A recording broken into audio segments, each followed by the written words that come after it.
Oui, mais si maintenant j'avais ça,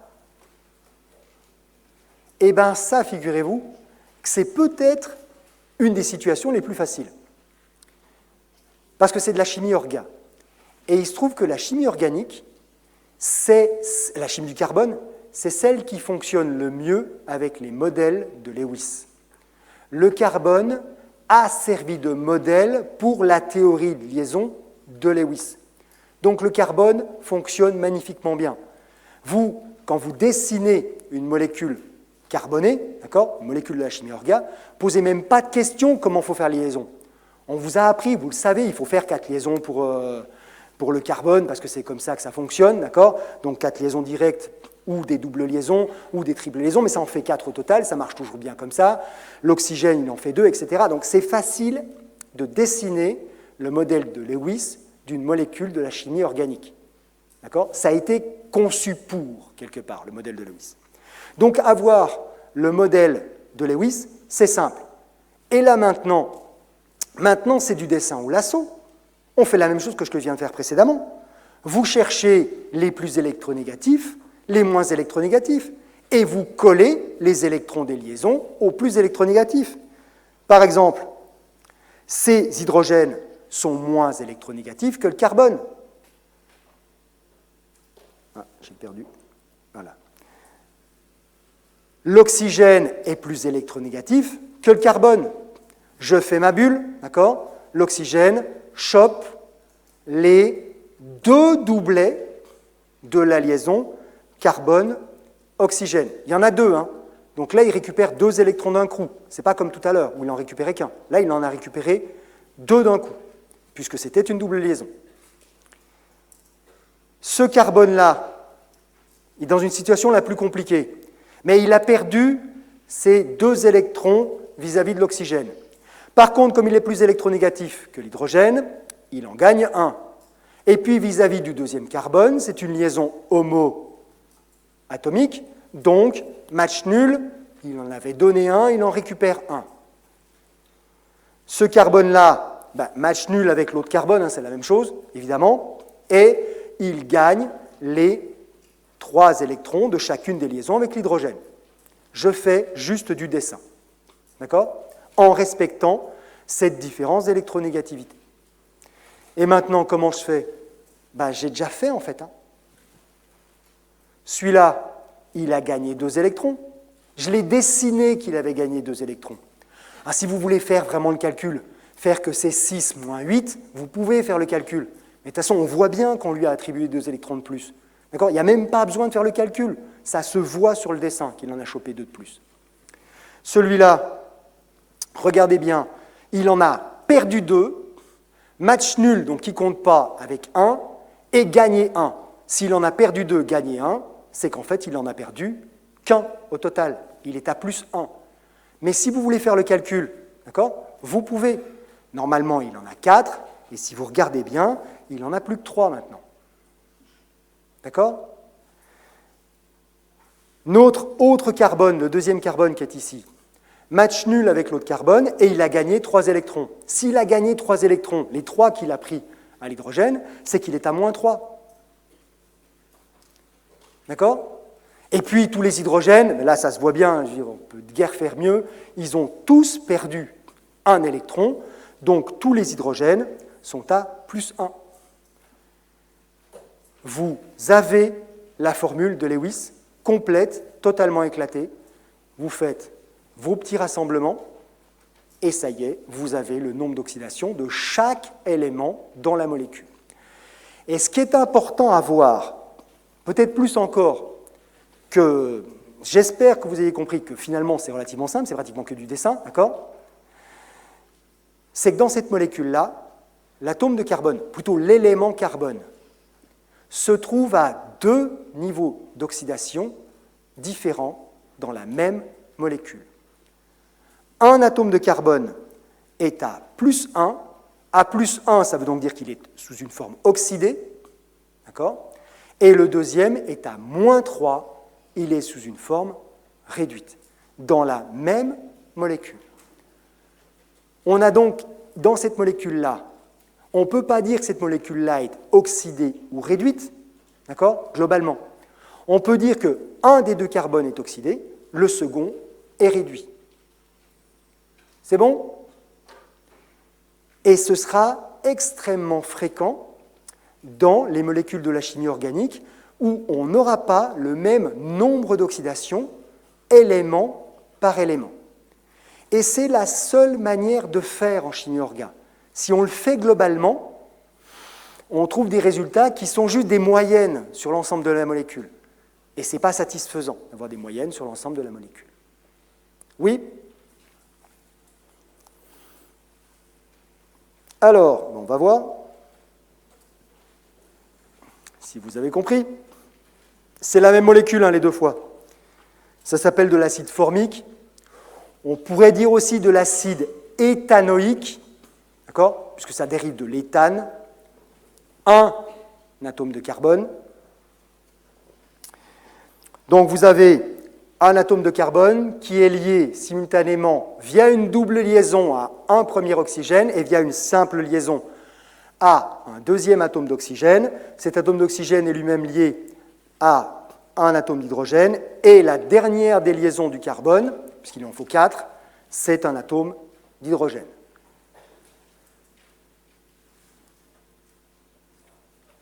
Et donc la question qui vous est posée, c'est le nombre d'oxydations du carbone dans cette molécule.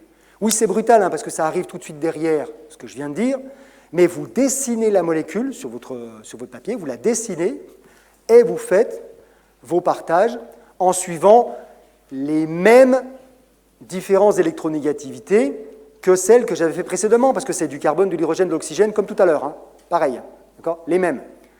Donc vous savez comment les répartir.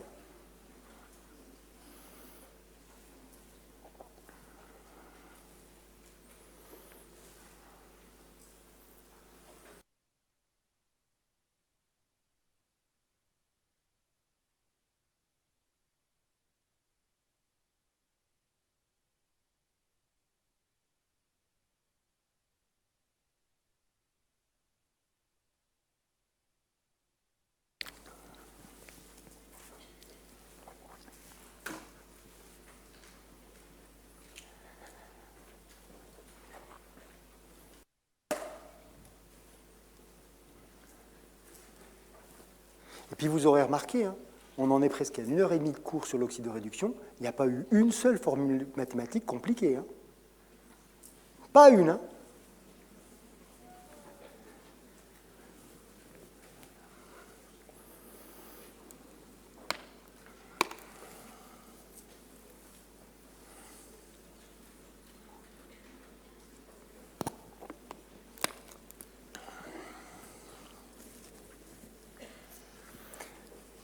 Allez, ce serait important que vous essayiez vraiment et que vous répondiez, parce que ça permettra de voir instantanément si vous avez compris ou pas, d'accord ?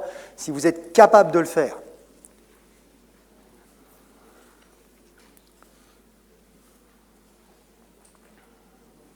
Bon, ça a l'air d'être un peu bloqué. Ah, ça se redébloque, c'est bien. Sachant que... je ne l'ai pas dit tout à l'heure, mais je vais le dire là tout de suite, parce que comme ça, au moins, ça remplit un peu pendant ce temps-là. Vous avez peut-être noté un truc bizarre dans les diapos précédentes. Les chiffres, je les ai notés sous forme de chiffres romains. C'est juste pour enquiquiner, ça. Pour savoir si vous êtes capable de lire les chiffres romains. Non, c'est une convention, c'est juste une convention d'écriture. Les nombres d'oxydation, on les note, et c'est juste une convention, d'accord, en chiffres romains. Alors, dans les faits, c'est surtout vrai sur, on va dire, le vieux continent, d'accord, ou les vieux continents. Aux États-Unis, où on va dire que culturellement, ils maîtrisent moins bien les chiffres romains que par chez nous, on trouve la plupart du temps plutôt des nombres d'oxydation écrits avec les chiffres arabes habituels, d'accord ? Mais en Europe, on utilise, en Europe en particulier, hein, mais d'une manière générale, sur les vieux continents, on utilise plutôt les chiffres romains. Ce n'est pas une faute de mettre des chiffres arabes, d'accord ? Ce n'est pas une faute, c'est juste qu'on ne respecte pas une convention habituelle d'écriture. Allez, ouais, c'est déjà pas mal, 75%. Voyons voir ce que vous avez répondu. 2. Ah, c'est par contre qu'à 57%.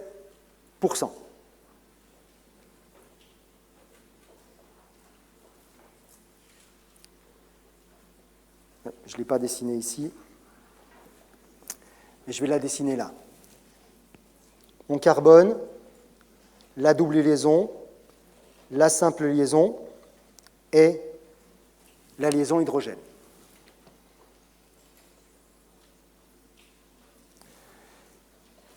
L'élément le plus électronégatif, c'est l'oxygène. D'accord ? Celui qui m'intéresse, c'est le carbone, donc je ne vais pas m'intéresser au reste. D'accord ? Donc ici, clairement, on va avoir une coupure comme ça. On aura une coupure comme ça, et là, au contraire, ça va être dans ce sens-là. En d'autres termes, mon carbone central, il perd 3 électrons, 2 avec le premier oxygène, 1 avec le deuxième oxygène, et il en gagne 1 avec l'hydrogène. S'il en perd 3, il en gagne 1. Au final, il en a perdu 2, donc il est à plus 2. D'accord ? Puisqu'il n'a perdu au final que 2 électrons quand on fait le compte global. Est-ce que ceux qui n'avaient pas répondu la bonne réponse, ça leur semble plus clair une fois que c'est dessiné ? Ben, j'espère en tout cas, mais je ne peux pas vérifier, je n'ai pas glissé une deuxième question pour vérifier. Le truc qui est important là quand même, c'est que si vous regardez bien, on va le reprendre. Sur chacune des molécules qu'on vient de voir. Dans le dioxygène, le nombre d'oxydation global, quand on additionne les nombres d'oxydation de chaque atome, ben ça fait 0 plus 0, c'est 0. Et c'est pas la tête à Toto. Dans H2O, on avait plus 1 pour l'hydrogène, moins 2 pour l'oxygène. 2 fois plus 1, moins 2, 0. Pour l'eau oxygénée, plus 1 pour l'hydrogène, moins 1 pour l'oxygène. 2 fois plus 1, moins 2 fois moins 1, ça fait 0. Pour notre molécule de chimie organique, je ne les ai plus trop en tête, mais c'était moins 2 pour l'oxygène, plus 1 pour le premier carbone, moins 3 pour le deuxième carbone, et plus 1 pour chacun des hydrogènes. Faites le total, ça fait 0 également. Dans celle que je viens de dessiner ici, si vous faites le total, vous allez voir, vous trouvez 0 aussi. Et c'est une règle globale. Toutes les molécules que j'ai là, ce sont des molécules qui ne sont pas chargées, d'accord ? Mais si j'avais eu des ions, je n'ai pas pris d'exemple avec des ions, j'aurais trouvé la règle générale, la somme des nombres d'oxydation de tous les atomes présents dans une molécule, c'est égal à 0. Si c'est un ion, c'est égal à la charge en valeur algébrique de l'ion. Et on prend un cas simple. Na+, la charge, c'est plus 1. Le nombre d'oxydation, c'est plus 1. D'accord ? Et ça marche. Si je prends NO3-, NO3-, la charge, c'est moins 1. Donc le nombre d'oxydation global de cet ion-là, ce sera moins 1. Le nombre d'oxydation de N plus 3 fois le nombre d'oxydation de l'oxygène, ça fera moins 1.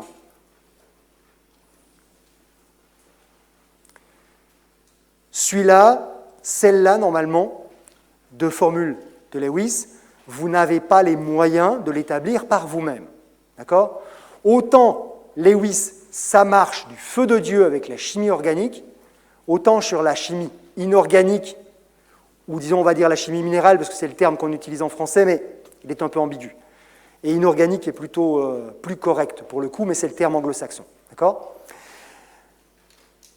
En chimie inorganique, Lewis, disons que ça ne marche pas terrible. Voilà. D'accord ? Ça n'a pas été conçu pour la chimie inorganique, on l'utilise, mais ça ne marche pas terrible. La formule de Lewis du dioxygène, elle est fausse. Voilà. Elle ne correspond pas, elle ne décrit pas correctement les propriétés de la molécule de dioxygène. Et on peut guère faire plus simple, en tant que molécule, qu'une molécule où il n'y a que 2 atomes. D'accord ? Donc, et déjà là, ça ne marche pas très bien. Mais en attendant, cette formule de Lewis-là, vous n'avez pas les moyens d'établir, moi, je l'ai, voilà ce à quoi elle correspond. Donc vous voyez qu'on a 2 simples liaisons avec l'oxygène et une double liaison avec un des oxygènes. Si on fait le bilan, on doit rajouter en plus une charge positive sur l'azote et une charge négative sur chacun des 2 oxygènes qui sont liés à une double liaison, à une simple liaison. D'accord ? Et là, on a le modèle complet. L'oxygène est plus électronégatif que l'hydrogène, donc si vous comptez le nombre d'électrons que l'on a autour de l'hydrogène dans ce modèle-là, quand on a attribué les atomes de liaison donc, à l'oxygène, vous voyez qu'il y en a 8 à chaque fois. D'accord ? Ça veut dire que chaque oxygène dans ce modèle-là est à -2. Puisque le total, ça fait -1. 3 fois -2, ça fait -6. Pour que le nombre d'oxydation globale de la molécule fasse -1, il faut que le nombre d'électrons global, plutôt le nombre d'oxydation de l'azote, soit de +5. +5, -6, ça fait bien -1. D'accord ? Nombre d'oxydation de l'ion nitrate ici. On peut le comprendre, c'est ce que j'ai écrit sur le côté, par le fait que si vous comptez le nombre d'électrons qui ont été perdus par l'atome central, ça en fait effectivement 5. Il y en a 4 dans les liaisons, et comme il est chargé positivement, c'est le 5e qui a disparu. D'accord ? La charge positive, c'est un premier électron qui manque, et puis les 4 qui ont été perdus à travers les liaisons, ça fait effectivement 5 électrons de perdus pour cet azote central. Donc ce qui est cohérent avec l'idée qu'il soit à +5, en termes de nombre d'oxydation. Perdu, 5 électrons. C'est bon ? Et donc même au niveau des ions, on a donc cette logique-là, la somme donc des nombres d'oxydation, je répète, la somme des nombres d'oxydation de chacun des atomes présents dans une molécule est égale à la charge globale de l'espèce, donc la charge en valeur algébrique, en plus ou en moins, selon qu'on ait un cation ou un anion. Voilà. Donc vous retenez ça, et ça, à la limite, dans certains cas, ça pourrait largement nous simplifier la vie. Parce que si c'est toujours vrai, et c'est toujours vrai, on n'a peut-être pas besoin de faire tous les dessins.